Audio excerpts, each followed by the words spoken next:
Well, joining us now in the studio is Dr. Iqbal Malik, a cardiologist at Hammersmith Hospital in London. Dr. Malik, thank you very much for joining us. We're talking about Fabrice Muamba as having had a heart attack. Now, obviously, you're not attending him, but does a heart attack sound like the right description? No, I don't think it is. A heart attack is when you have a blocked blood vessel, and that's the sort of thing that the 8 heart attack centres in London, including our own, treats. It's the commonest reason you'd have a cardiac arrest. That's when the heart actually stops. Now, the reason that he's had a cardiac arrest, because that's clearly what he had, he collapsed on the pitch, needed a defibrillator, is almost certainly not a blocked blood vessel. That would be very unusual in a 23-year-old.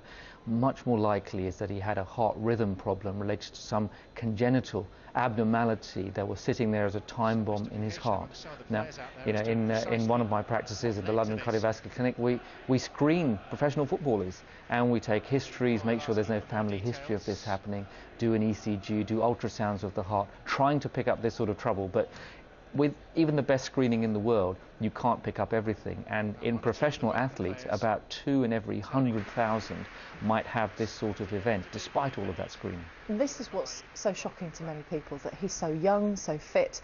And as we know, professional footballers are looked after so well medically. Their health is such a priority for their clubs, because they're an expensive asset. Yes. So it's that people can't seem to reconcile, that this could have happened to such a young, fit young man. Absolutely. It is an out-of-the-blue occurrence, but remember, if we were talking about London, then the London ambulance data is that there are probably about 100 in every 100,000 people who have a cardiac arrest every year. 2 in every 100,000 professional athletes means they are protected from it, they are so fit, they're so heavily screened. But the amazing thing is that the paramedics managed to get his heart restarted, and that's what may well have saved his life, because he's now sitting in a specialist unit where the important things are to control his rhythm, which I suspect is not too bad at the moment, control his blood pressure, which may take some doing. The heart becomes stunned after you've had a cardiac arrest, and even if it's going to wake up in a couple of days' time, you need to tide it over. And also cooling. The biggest thing here, I think, now is for the next 48 hours, see if he's going to wake up.